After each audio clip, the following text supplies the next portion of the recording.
Bom, eu tenho o prazer de chamar para o nosso primeiro painel o senhor Devanir Silva, presidente da Abrap, que vai nos falar aí de todas as ações, né, de todo esse mandato que ele está conduzindo, que ele está enxergando para a indústria.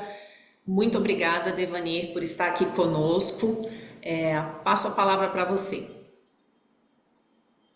Olá, Márcia. Muito boa tarde a todos, todas. Satisfação enorme estar nesse quarto Summit de conselheiros. Cumprimento a todos os participantes, saudando todos os nossos conselheiros, dirigentes. É uma alegria estar compartilhando algumas informações aqui com esse grupo. Nossa Previdência Complementar, eu vejo assim cada vez mais na ordem do dia da nossa economia, do nosso desenvolvimento social. E eu preparei aqui aliás, agradecer mesmo a Márcia essa oportunidade, agradecer ao Tiago. É sempre muito bom a gente estar se comunicando, compartilhando e também absorvendo aqui dos nossos conselheiros, dos nossos participantes, aprendendo também, né? Porque quem está lá no dia a dia também nos ensina muito, né?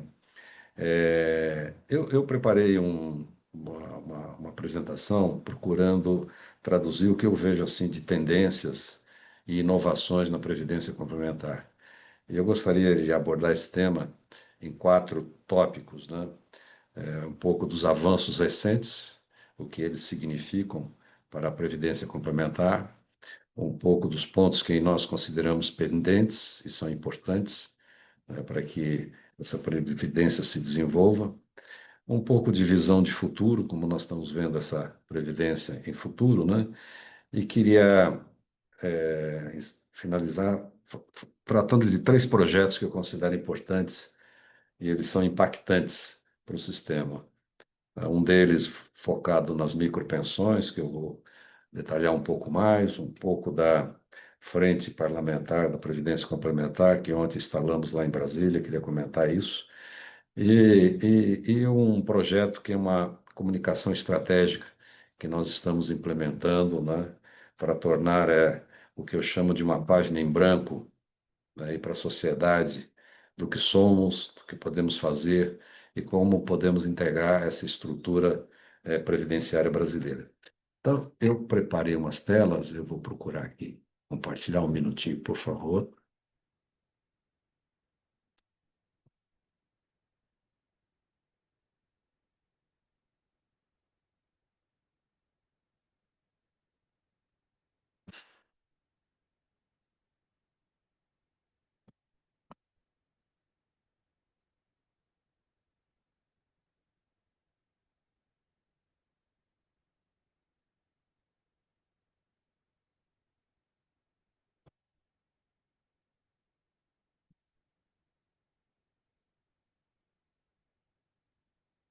Eu creio que todos estão vendo a tela. Vamos sim. Tá. Então, vamos lá. Bom, começaria com o que eu chamo dos avanços recentes. E o primeiro deles é esse PGA compartilhado. Isso é uma luta antiga do sistema. Por quê? Há uma necessidade muito grande de nós investirmos em tecnologia, investirmos também no fomento, e nós tínhamos grandes limitações. E esse PGA compartilhado vai permitir que as entidades, e aí o papel dos conselheiros são importantes, porque toda essa política estratégica de desenvolvimento de investimentos em tecnologia, certamente os conselheiros terão um papel assim fundamental na definição. E o PGA vai permitir isso. E é uma regra muito interessante, porque nós procuramos fazer uma norma que permitisse que todas essas arrecadações elas tivessem uma canalização, né, principalmente aquelas receitas diretas, que são produtos de patrocínio, produtos de venda de ativos, enfim, quando isso está dentro do PGA, né?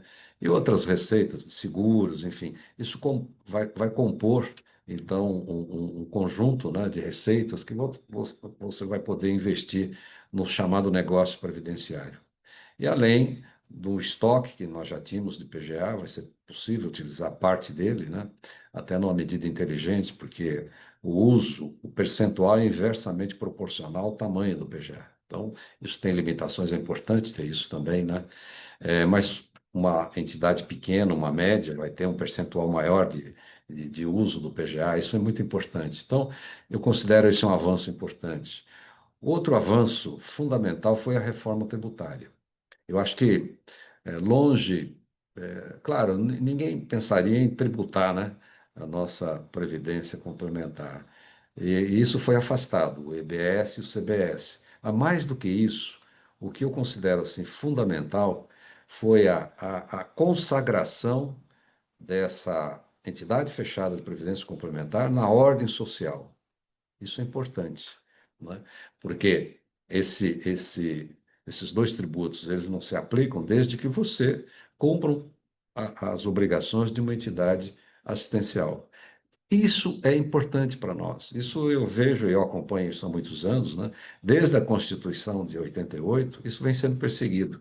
E isso foi realmente conseguido agora, na reforma do ano passado, né? Uma grande mobilização em Brasília. Acho que e o produto disso foi a frente parlamentar, que eu vou me referir mais tarde. Mas essa reforma, então, traduz muito bem aquilo que somos, né? Nós existimos para quê? Para pagar os benefícios. Então, essa reforma tributária traduziu tudo isso numa clareza muito grande e consagrou o diferimento tributário, que é outro produto importante para nós. O Brasil, nós já nem sempre foi assim, né? Isso só veio basicamente lá em 2005, né, que nós tivemos consagrado esse diferimento tributário. Então, essa é uma outra coisa muito importante para aquele participante que faz uma renúncia muito grande ao consumo, né? E hoje você tem o que é esse diferimento? Você não tem a tributação quando contribui, não tem a tributação quando o bolo está sendo formado, ou seja, os recursos estão sendo aplicados, né? E vai pagar esse tributo quando da época da concessão do benefício. Então, isso foi um outro avanço que eu considero assim importante.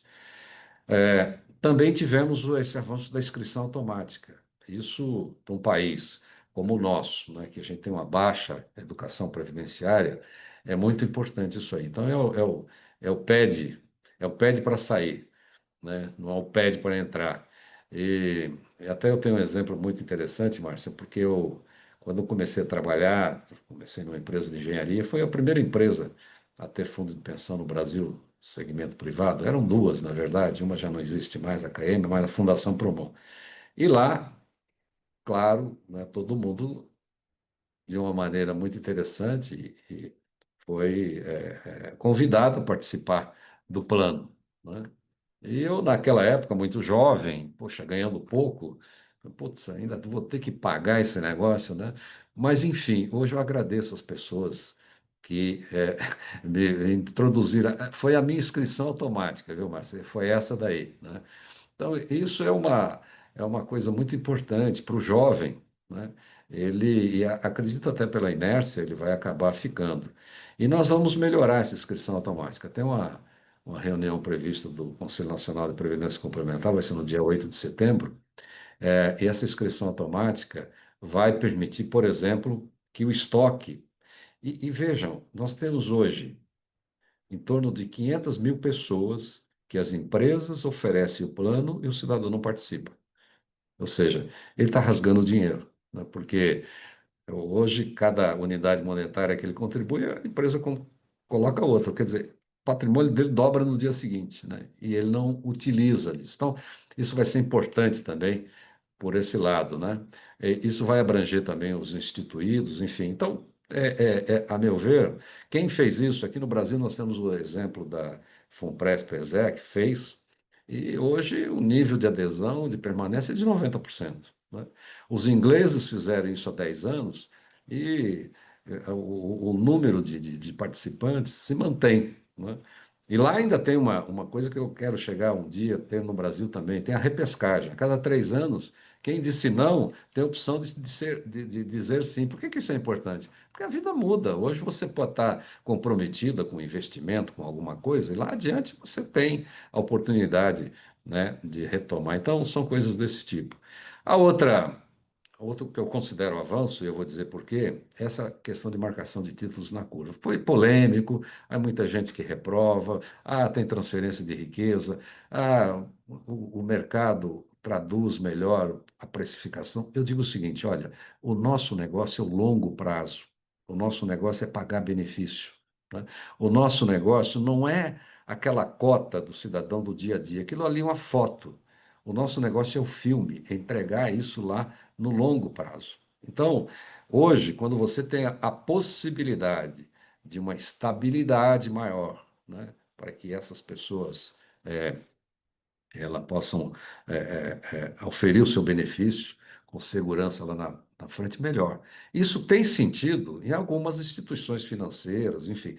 Nas instituições previdenciárias, a gente tem que olhar isso com outro olhar, né? O olhar previdente, o olhar de que nós estamos preparando, né? E aquele conjunto de fotos que vai formar o filme. Então, meu compromisso é com esse filme lá adiante, né? Então, esse é um ponto importante que a gente coloca, né? O outro, o outro ponto aqui, parece que travou a minha. Foi. É, esse ponto assim que eu considero fundamental, a opção pela tabela do imposto de renda ao final. Isso é um avanço importantíssimo, porque você veja, hoje uma pessoa quando entra numa empresa ou se associa a uma associação que ofereça um plano instituído, ele mal conhece previdência complementar, ele nem sabe o que é isso. E além disso, ele era obrigado a tomar uma decisão, em até 30 dias depois, uma decisão que ia acompanhá-lo para o resto da vida. Ele não tinha outra opção, né? Então, essa mudança, você poder fazer essa opção ao final, ela é importantíssima, porque ao final você já constituiu família, você já tem uma vida profissional já avançada, já tem planos bem definidos de vida, e aí você pode fazer uma opção segura, né? Então, e ter um planejamento, eu chamaria tributário, previdenciário, é muito importante, né? Então, essa mudança, ela veio também para favorecer, né? Favorecer a todos, para que tenha, e foi mais além. Aqueles que já recebem o benefício vai ter essa outra chance, né, de revisar aquela decisão lá atrás. Então, eu considero isso aí um avanço, sim, importantíssimo para o sistema.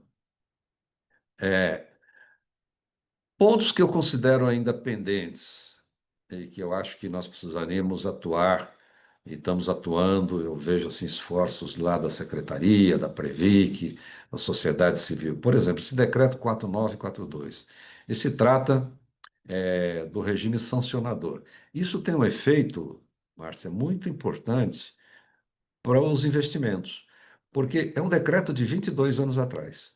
É um decreto que o mundo mudou, a sociedade mudou, os mercados se sofisticaram, nós já praticamos supervisão, e gestão baseada em riscos, e nós não temos ainda um instrumento adequado para isso.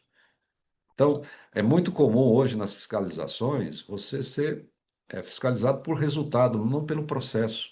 Isso é importante para dar segurança jurídica para quem toma a decisão, para esses dirigentes, esses conselheiros que estão ali na linha, definindo política de investimentos, não é? Atuando de uma maneira propositiva. Isso, a meu ver, acaba travando, de certa forma, né, a, a exposição. Hoje eu vejo assim com muita preocupação.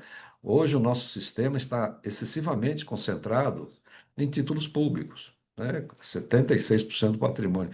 Isso é um conforto momentâneo? Até pode ser, mas o Brasil não aguenta, né, uma taxa de juros dessa, né?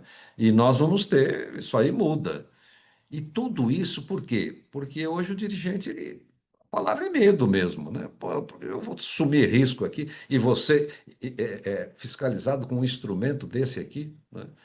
Para você ver esse decreto, nem fala em Previc, fala em SPC, nem fala em CNPC, fala em o antigo Conselho de Gestão da Previdência Complementar. São coisas, só estou dando dois exemplos aqui, de uma norma que precisa realmente. Está lá na Casa Civil, né? É uma decisão, hoje eu acho que muito mais política do que técnica. Tecnicamente, ele foi amplamente discutido, né? Então está lá. Outro ponto que nós temos essa resolução CNPC número 30. O que que ela trata? Ela trata dos equacionamentos de déficits e também a distribuição de superávit. É uma norma também de 2018, uma norma que foi muito boa, considero uma norma muito interessante. Agora, ela precisa estar talvez mais adequada a uma mudança radical de cenário que nós já tivemos. Então, hoje, a gente vê assim com muita preocupação a frequência de equacionamentos. Talvez isso precisa ter uma métrica diferente. Eu vejo assim que é importante a gente discutir no momento certo, né? No momento que também a gente não crie, talvez, as preocupações que a gente tem em Brasília é que às vezes você pode piorar, né? Então a gente tem que ter também muito critério e usar o time adequado para tratar dessas situações. Outro ponto foi um dever de casa, eu acho que inconcluso. Essa norma do Conselho Monetário Nacional, 5202, ela veio no boa hora. Você lembra, nós tínhamos aquela proibição, né, de manter imóveis, ou seja, era trocar tijolo por papel, e isso felizmente mudou, né? Mas eu diria que ela está incompleta, porque também não é correto você proibir a aquisição de novos imóveis. Isso hoje, dentro de um processo de diversificação, é natural, né? Hoje você tem que cobrar os atos regulares de gestão, né? Então, existem mecanismos para isso. Não, a simples proibição, a meu ver, não é muito inteligente, né? Então, um ponto que nós temos aí. E uma situação também de muita insegurança jurídica é essa atuação do Tribunal de Contas da União, é, é, conjuntamente, não conjuntamente, mas sobrepondo a fiscalização da própria Previc. Então, nós temos uma duplicidade aí. E essa duplicidade gera insegurança, né? Então, o órgão adequado para fazer fiscalização de primeira ordem é a Previc. O Tribunal de Contas, ele tem um papel relevante na sociedade brasileira, né, de controle das contas públicas. Só que esse dinheiro, quando ingressa numa entidade fechada de previdência complementar, é dinheiro do privado. Essas entidades têm personalidade jurídica do direito privado. Então, essa dupla atuação, né? Você imagine a Previc, por exemplo, só dar um exemplo. A Previc aprovou lá um equacionamento. O TCU não concorda. Não, desaprovo. Então, como é que fica? A quem você vai atender, né? E isso gera realmente uma insegurança muito grande, né? E a gente vê aí o tribunal sendo competente até para supervisão dos investimentos das entidades. Imagine investimentos das entidades.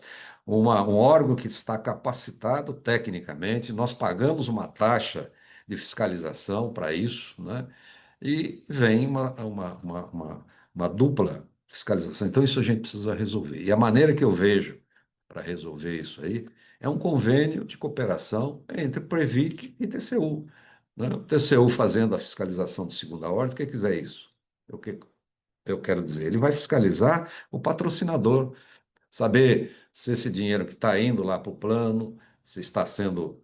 é, é, como a patrocinadora está fiscalizando isso, como a patrocinadora está conhecendo esses resultados, está avaliando esses resultados. Isso é o papel, né? Isso está previsto até em lei. Então, é uma situação que nós temos caminhando, a BRAP já judicializou isso, o SINDAP já judicializou isso, mas as decisões no nosso judiciário, elas são demoradas. Então, eu vejo assim, que o caminho é um entendimento tal, mediado, inclusive, pela AGU, né, Advocacia Geral da União, que possa estabelecer parâmetros e pacificar essa situação.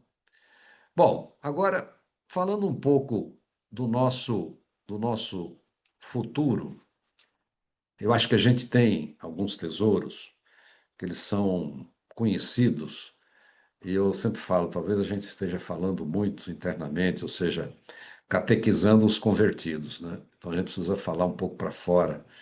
E a gente tem tesouros difícil, são características que é difícil dos concorrentes acompanharem. Por exemplo, não ter finalidade lucrativa. Isso é fundamental. O nosso negócio, como eu disse, é pagar benefício, né? Então, sem finalidade lucrativa e pagar uma folha de benefício de 115 bilhões de reais todos os anos, você tem que ter capacidade, qualificação, tecnologia, né? E os concorrentes, eu não tenho nada contra nenhum outro ramo da Previdência. Só que quem paga, se você fizer um comparativo, pelo menos as informações estatísticas que a gente vê, nós pagamos em benefício 20 vezes mais do que o sistema de entidades que são vinculadas com finalidade lucrativa. Nada contra, são mundos diferentes, né? O nosso mundo é esse aqui, sem finalidade lucrativa, é para isso que a gente existe, né? Eu costumo dizer, olha, a Previ é o maior fundo de pensão da América Latina, mas se os participantes da Previ sair todo mundo, não tem mais Previ. Então, o nosso valor social é muito grande, né?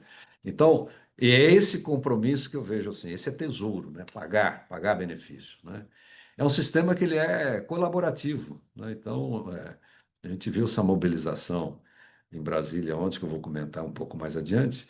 É um sistema colaborativo e, olha, é o maior formador de poupança estável do longo prazo deste país. Esse 1,3 trilhão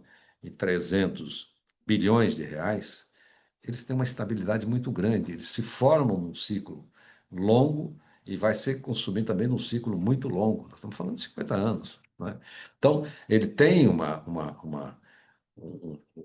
tem um escritor que já faleceu, mas eu gosto muito dos trabalhos dele, o Peter Drucker, ele diz, olha, isso aí é a socialização do capital. É o capitalismo sem o capitalista, né? Isso é um instrumento de vários, né, em prol do quê? Do desenvolvimento, né? E isso mantém aquilo que nós chamamos, e, e o Tiago comentou isso no início, agradeço ao Tiago também o espaço aqui, a longevidade segura das pessoas. É através disso, através desse patrimônio.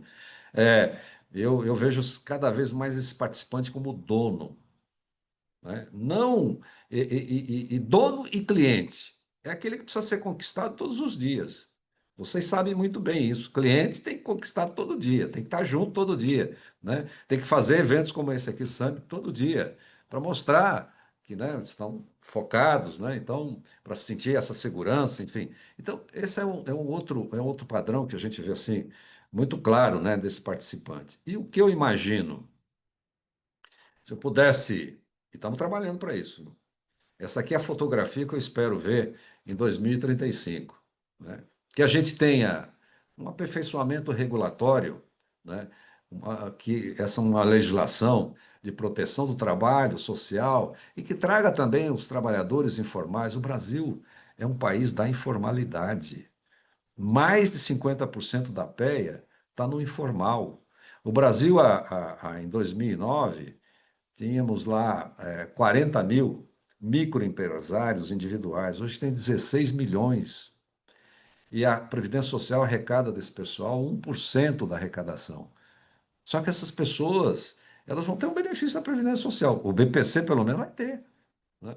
Então, como é que você faz isso? Nós estamos criando uma geração de pessoas desassistidas, né?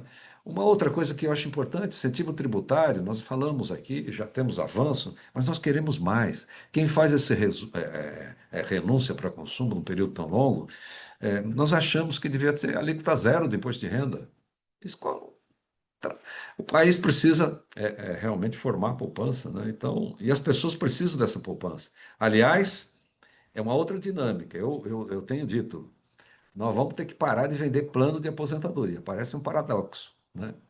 Jovem não quer se aposentar. Então nós temos que vender outra coisa.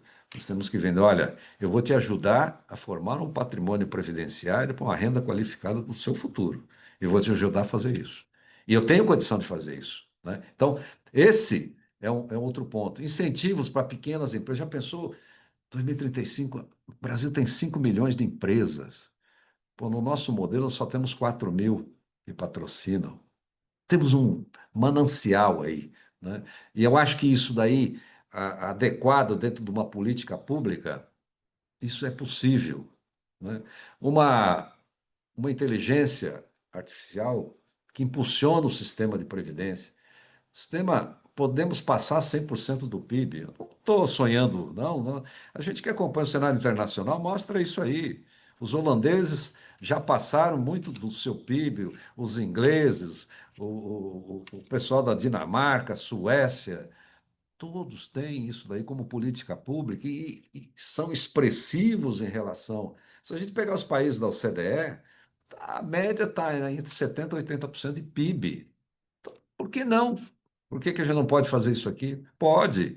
É só temos vontade política para isso. E é isso que a gente tem que buscar, né? Eu acho que isso envolve também. Você já imaginou nós temos em 2035 exemplos de educação financeira? O que vai ser isso, né? Para a proteção das pessoas, mas também para os mercados. As pessoas com essa clareza, né? Essa visão positiva que a gente precisa ter perante a sociedade. A gente quer acordar. Essa aqui já vamos conseguir já instalamos, vou falar dela mais tarde, né? Essa alíquota zero que eu falei aqui, dos 10 anos, adesão automática universal para todo mundo, né? Para instituído, né? Para o autônomo.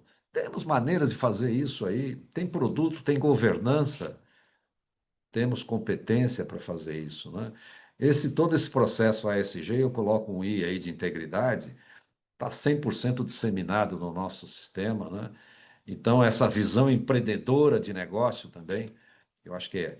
E estarmos nessas plataformas todas, né, de uma maneira muito. E estamos caminhando para isso, viu? Não estamos parados, não. Estamos caminhando para isso. E essa reforma estrutural da Previdência, que eu vou dizer para vocês: qualquer governo que vai ter aí, seja qualquer ideologia, esse dever de casa ele não pode ser mais transferido. O Brasil não pode mais. Olha, desde 2010 a gente não forma família. A gente precisava ter 2,1 índice de natalidade, porque tem a mortalidade infantil. Temos 1,7. Não tem mais família, as pessoas não têm tido filhos, né? E outra coisa, estamos vivendo muito, que é bom, né? Porque a outra alternativa não é boa. Então, envelhecer é muito bom. Então, um país que envelhece, a base fica mais estreita. Como é que você vai continuar transferindo encargos entre gerações? Não existe, é matemático. Então nós precisamos o quê? Um sistema híbrido. Um Estado que cuide só do bem-estar social, mas transfira, né, para a própria geração, de uma maneira obrigatória, um sistema de capitalização. Foi assim que as grandes reformas, principalmente na Europa, foram feitas, né? É um sistema híbrido. Então, você minimiza. Mas tem custo de transição. Tem custo de transição, mas se você não começar a fazer, né, pô, você vai ter esse cenário cada vez mais, e eu não espero chegar o que viveu lá a Grécia, né? Você tem o direito, mas não leva. Então, e nós já fizemos exercícios aqui, olha. Aqui o professor Zilberstein aqui da USP nos ajudou muito nisso, e foi um projeto onde teve a BRAP, teve a FENAPREV, teve a Seneseg, levamos propostas e batemos na trave em 2019, batemos na trave, né? E o erro, a meu ver, foi uma divulgação errada para a sociedade, porque parametrizou toda a mudança no que aconteceu no Chile. E deu certo lá por uma série de razões. Isso daria outra discussão aqui de tarde toda, né? Eu vivi no Chile, eu acompanhei aquilo lá, né? Então aquilo lá foi feito para não dar certo, né? Como é que você faz um sistema, né, que você dá um aumento generalizado de salário de 10%, sai o Estado completamente, a empresa não contribui, é só o indivíduo? O que que aconteceu? Os indivíduos não contribuíam. Aumentou meu salário 10%, eu vou gastar, né? Então não tinha controle para isso. Então, o que acontece hoje lá, um benefício de uma FP chilena, representa 60% do salário mínimo. Então, agora, se você pegar o modelo suíço, né, o modelo inglês, né, são modelos que deram certo, né? Então, e essa discussão nós vamos voltar, e a BRAP está focada nisso. Então, esse futuro é o futuro desejado, e quando nós estamos numa mesma linha, engajados, nós vamos chegar lá, né? É, eu queria falar agora também de três projetos aqui importantes. Primeiro, esse das micropensões. E esse é um projeto que eu vejo assim, que ele surge como uma resposta inovadora e necessária para enfrentar um desafio econômico e promovendo a inclusão dessas pessoas. Isso, quando teve o G20, em dezembro do ano passado, nós participamos e eu fiquei muito bem impressionado com o modelo que foi adotado na Índia, um país que tem um nível de informalidade é muito maior que o Brasil. E na Índia, eles conseguiram, através de um projeto desse micropensões, gerar planos de capitalização de pequenas contribuições, né, para essa massa de trabalhadores. Então, esse é um projeto que nós acreditamos. Por quê? O problema, esses trabalhadores autônomos, sem vínculos empregatícios, imagine o Uber, os entregadores de plataforma. Márcia, são 2,5 milhões de pessoas nessa circunstância aqui, sem qualquer proteção. O cidadão, quando cai da moto lá e fica uma semana, um mês parado, ele não recebe nada, né? Ele não tem, se ele tem se invalida, ele e fica um inválido desse permanente, ele não tem proteção. Então, ele primeiro, ele tem jornadas irregulares, rendimentos totalmente instáveis, porque se ele não trabalha, ele não tem. Ele tem qualquer, nem falar em qualquer tipo adequado de poupança, não tem poupança, né? Então essas pessoas estão vulneráveis a uma pobreza na velhice. Esse é o quadro, infelizmente, né? Então, isso daí você tem solução. O que a gente está propondo, e estamos fazendo já algumas provas de conceitos, é, são planos previdenciários onde você vai ter alguns arranjos. O mais simples, é um cashback. Então, quando você faz uma corrida, quando você entrega a pizza lá do sábado, você põe um pedaço num plano que vai ser objeto de gestão de qualquer uma dessas entidades fechadas de previdência complementar. Aquela gorjeta que você vai dar lá, vai para ele, vai o cashback. A plataforma vai pagar um valor para ele, vai diferir o outro valor lá para a conta dele. A conta dele vai ser do CPF dele. Então, se ele trabalha no iFood, no Zé Delivery, se ele é motorista de Uber, não importa. Tudo que vier vai ser capitalizado para ele. Então, é a maneira de você ter, e o uso intensivo aí de tecnologia, né? Você vai poder ter, inclusive, a própria plataforma poder contribuir, né? É verdade que nós precisamos ter um processo todos aí, mas ninguém rasga dinheiro. A hora que você tem, olha, está aumentando lá o meu patrimônio dentro do meu filme, e você está mostrando para ele, a tecnologia vai nos ajudar nisso, né? Esse modelo tem na Índia, no Quênia, eu falei da Colômbia, o Chile também tem, enfim. Então, tudo isso, né? E damos ainda a condição, nós vamos atrelar isso a uma apólice de seguro, porque você tem escala, né? Então, vai proteger o cidadão para os danos materiais e pessoais também. Então, esse é um projeto que a gente acredita, porque ele traz, e aí nós queremos ter as parcerias estratégicas, né? Então, essas plataformas todas, e a gente tem muita coisa desenvolvida aqui no Brasil. A gente vê os modelos, o modelo da Openbox, que é o modelo adotado lá na Índia, mas nós temos aqui também tecnologia, temos fintechs, temos plataformas digitais para fazer tudo isso aí. Isso aí tudo a gente já mapeou, né? E essa integração com tecnologia, isso é feito, né? Eu diria para você, se vamos evoluir nisso, que prazo? Prazo rapidíssimo. Tudo isso está aqui, está implantado. Nós não estamos inventando roda, né? A gente só precisa o seguinte, o governo não atrapalhar, né? E não, mas isso aqui é uma relação, não é relação trabalhista que nós estamos tratando aqui, não, né? Então, isso é importante, né? Então, isso também vai ampliar a base da previdência complementar, vai reduzir a dependência dessas pessoas, né? E é uma geração de poupança também de longo prazo que só vai criar, vamos dizer assim, condições de esse bolo ser aumentado e todos serem beneficiados com isso. Então, esse é um projeto que a gente acredita muito nele, sabe? O outro é da Frente Parlamentar. Frente Parlamentar, ontem eu estive lá em Brasília, Eu fiquei assim impressionado. Aliás, os deputados também ficaram. Nós conseguimos, olha, tinha lá umas mais de 200 pessoas, mostrando a importância dessa frente parlamentar. Foi um marco estratégico da nossa história. Nós lançamos a frente parlamentar, é uma frente suprapartidária, ela é mista, ela envolve deputados e senadores. Nós tivemos 208 assinaturas e, a meu ver, eu acho que isso é uma articulação, né, política essencial para pavimentarmos caminhos, né? Então, a gente vê, primeiro, o fortalecimento institucional, quer dizer, é através de um diálogo, não de apagar incêndio. A gente faz isso, né? Quando tem incêndio, tem que ir lá apagar. Mas você está com a maneira constante, né, de estar lá, está vivendo isso lá no dia a dia, levando informação, né? Porque essa frente ela permite que a gente viabilize seminários, workshops, vídeos, panfletos, enfim, tudo que é necessário. E não é, olha, vai haver um problema lá de investimento. Chamamos todos os nossos especialistas aqui, chamamos os ataques, chamamos todo mundo. Vamos lá discutir com eles, mostrar como se faz isso. Porque a carência de informação é muito grande.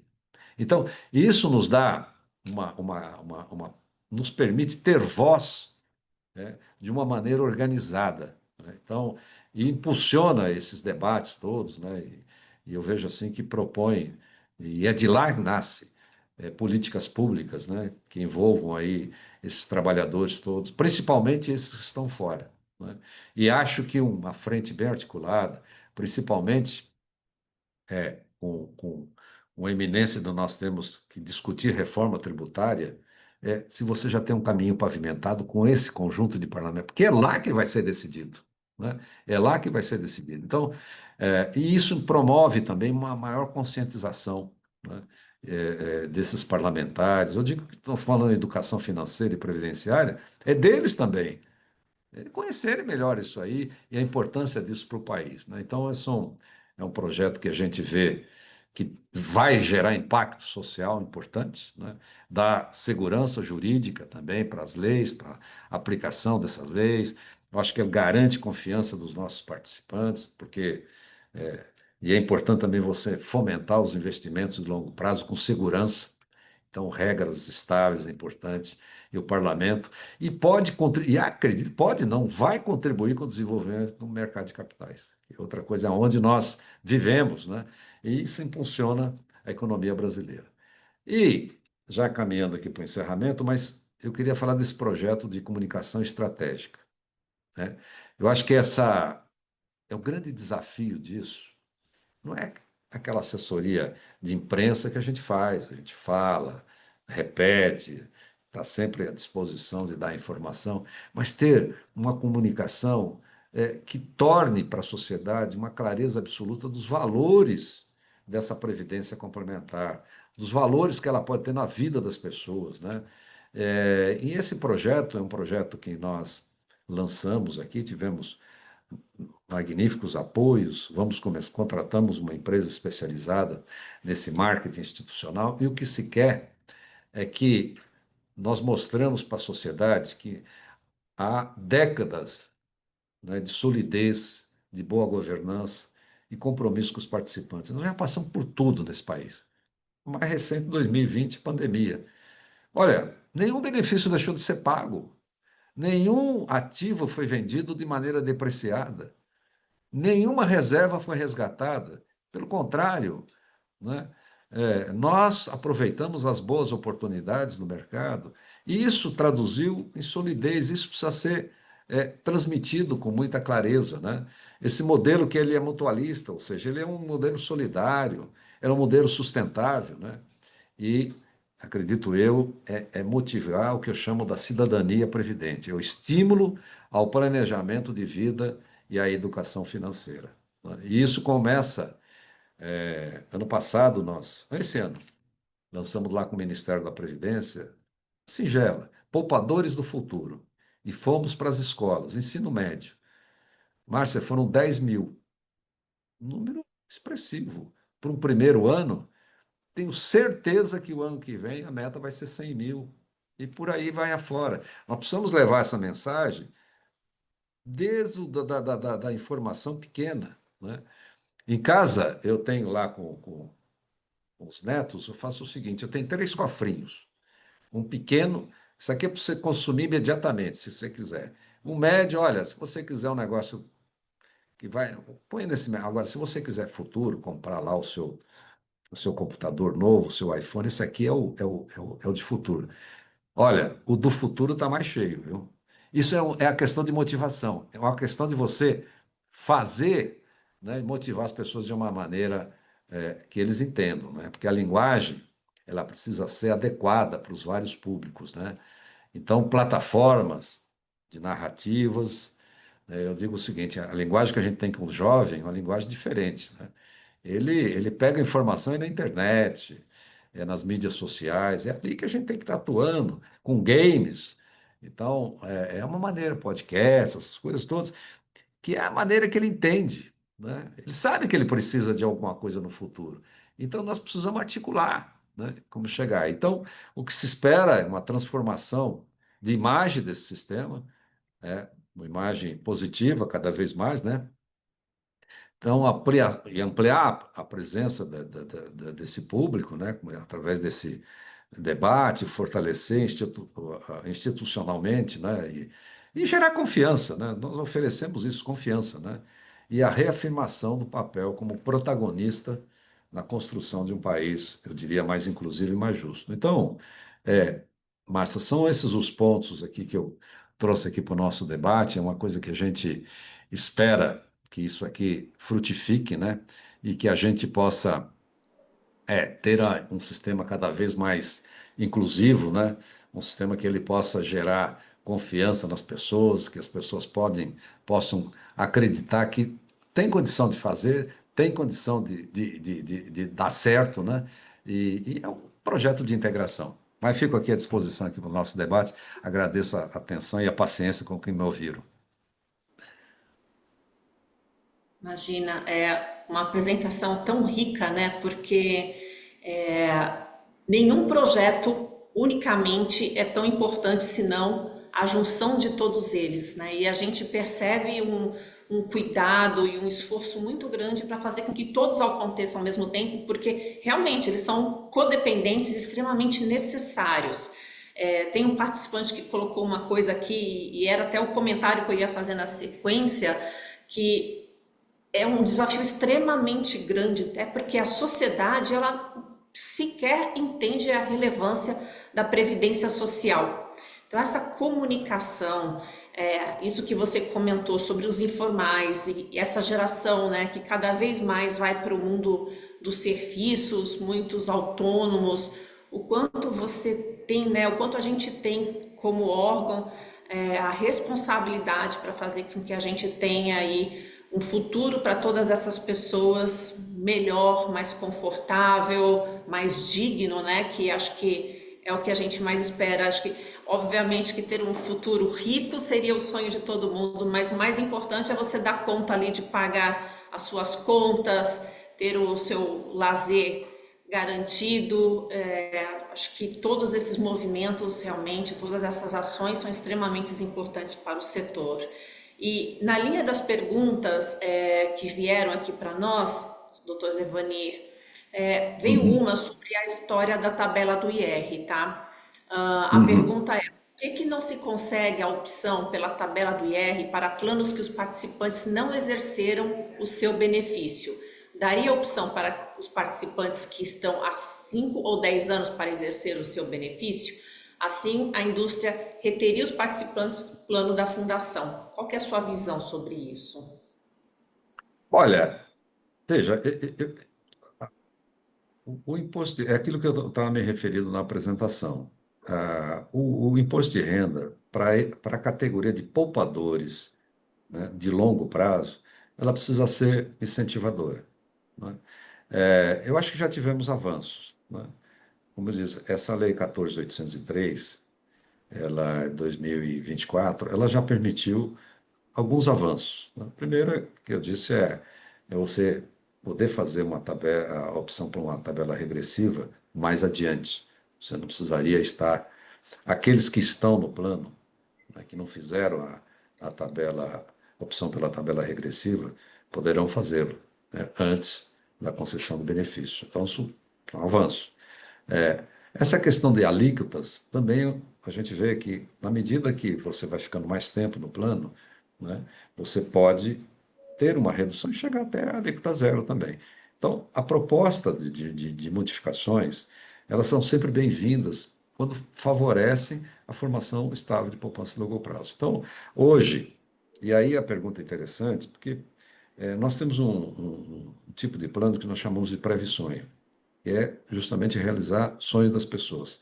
E elas podem ter, no quinto ano e no décimo ano, uma, uma, uma, uma retirada parcial para algum evento, né, para um estudo, para uma mudança de vida qualquer, e continua no benefício. E isso, né, nós poderíamos ter um tratamento tributário adequado. Um outro ponto, por exemplo, hoje a gente sabe que saúde é o grande desafio, né? Então, nós temos proposta no sentido, olha, por que que ao final você não possa transferir uma parcela, né, dos seus recursos para um plano de saúde, sem tributação? Através da portabilidade, quando você faz hoje de um plano para outro, previdenciário, né? Então, são situações dessas, né? E a gente tem, Márcia, lá no parlamento, 8 projetos, né, para o participante de baixa renda, essa alíquota zero, temos essa portabilidade para a saúde, temos inclusive, é um muito interessante que é para a distribuição de PLR, você também não ter tributos. Então, tem um conjunto deles e todas as sugestões são muito bem-vindas. Então, concordo, acho que isso é uma coisa que fomenta, né, e induz positivamente as pessoas a formarem seu patrimônio previdenciário. Perfeito. Tem uma pergunta também aqui, bem interessante, né? Se a ABRAP poderia discorrer sobre uma possível discussão acerca do tratamento dos recursos do FGTS como um futuro segundo pilar previdenciário capitalizado. Ótima pergunta. Quando nós fizemos a proposta de transição, o Brasil, às vezes a gente tem uma memória curta, né? Essa previdência social, ela já custou 5% para a empresa, 5% para o trabalhador, né? Hoje nós estamos com 20 para a empresa, 11 para o trabalhador e a conta não fecha. E quando nós falamos para uma geração formar o seu patrimônio próprio, né? A nossa proposta era justamente essa. Parte, naquela época, nós fizemos uma conta lá com o pessoal da USP, era algo como 30% no mínimo você poderia transferir, né, para essa capitalização, né? Isso, e tinha uma data de carência na época, 2019, a gente estabeleceu que mais adiante, aquelas pessoas que viessem ao mercado de trabalho 5 anos depois, ela já estaria no novo regime com essa possibilidade. Porque o fundo de garantia, na verdade, ele tem o caráter previdenciário também, né? Então você está com Exato. uma duplicidade aí, né? Então é muito. E isso certamente, na proposta que vamos levar agora para o futuro governo, né? Isso é um dos instrumentos que nós temos clara convicção que precisaríamos lançar mão, né? Para que essa transição, vamos chamar assim, né? Ela seja feita de uma maneira mais saudável. Exatamente. Uma dúvida de um dos participantes, que ele diz que para escolher um plano de previdência é interessante você analisar a rentabilidade, o perfil de investidor, escolher entre PGBL, VGBL, taxas de administração, e se você recomenda alguma outra análise para avaliar antes de realizar o investimento. Boa pergunta também, mas começaria fazendo uma distinção. Primeira coisa, será que eu estou aderindo a um plano previdenciário ou um plano financeiro? Se for previdenciário, eu tenho que avaliar exatamente esse olhar do longo prazo, né? Como essas entidades estão entregando, né? Quando eu falo de uma visão puramente financeira, aí é complicado, né? Hoje, quando você fala VGBL é interessante. O perfil do participante do VGBL, a idade etária, Márcio, está na ordem, hoje está na média de 70 anos. Uma pessoa que entra no VGBL com 70 anos não é para fazer plano de aposentadoria, né? É para fazer. Olha, não tenho nada contra. Eu acho que isso é de cada um. Estou aqui com crítica, né? Mas são produtos diferentes. É para você fazer uma transferência familiar, de herança, né? É para você fazer um planejamento tributário, às vezes mais de curto prazo, né? Você já está carregado, por exemplo, numa entidade fechada, porque no PGBL a ciência é assim, você não tem o benefício de deduzir aquilo que você contribui. Mas quando você paga a sua sobrerentabilidade. Teoricamente, isso aí foi feito para quê? Para pegar justamente aquelas pessoas que lançam pelo modelo simplificado do IR. Mas, na verdade, hoje, né, é grande a utilização. Você faz, até lá, por exemplo, recebeu lá, vendeu um apartamento, você tem, sei lá, R$ 1 milhão. Você faz um plano do VGBL, põe lá os seus dependentes todos, né? E futuramente eles serão donos daquele dinheiro sem pagar o imposto de transmissão, que eles chamam de TCMD, né? Então, essas coisas, por isso eu digo, quando você vê um produto, veja bem, bom, se o meu caráter é benefício, é renda continuada, essa é a primeira divisão. Então, eu tenho que olhar quem está fazendo isso bem, né? E hoje tem várias alternativas, né? Eu posso estar na empresa que oferece isso, eu posso estar numa associação que oferece esse plano instituído, né? Eu posso estar, por exemplo, até estando numa empresa, hoje nós temos o plano família. Eu posso carregar lá no plano família também, por que não? Né? Hoje tem a condição do instituído corporativo, aquele que a empresa não necessariamente contribui, mas institui o plano. Quando eu tenho a vertente, bom, meu negócio não é renda continuada, é rentabilidade, aí eu tenho que ir para o mercado e ver exatamente, né, quem está fazendo isso bem feito. Então, são avaliações distintas aí, Márcio. Exatamente. Doutora Ivani, temos muitas perguntas, mas o nosso horário aqui se completou, terminamos. Olha, queria agradecer em nome da TAG, em nome dos participantes que estão elogiando muito aí a sua oratória, a sua simplicidade na transmissão das informações e todas essas informações que são tão importantes para o nosso setor. Muito obrigada, então, em nome de todo mundo. Nos vemos aí numa próxima oportunidade. Te Obrigado. deixo aí para as palavrinhas finais. Não, Márcia, agradecer muito essa oportunidade, estarei sempre aqui à disposição, parabenizar pelo Summit, parabenizar pelo trabalho que vocês estão fazendo de compartilhar esse tipo de informação. Eu vi aqui pela programação, está muito rica, e parabéns, conte sempre aqui com a BRAP. Um grande abraço a Obrigada. todos. Obrigada, Devani.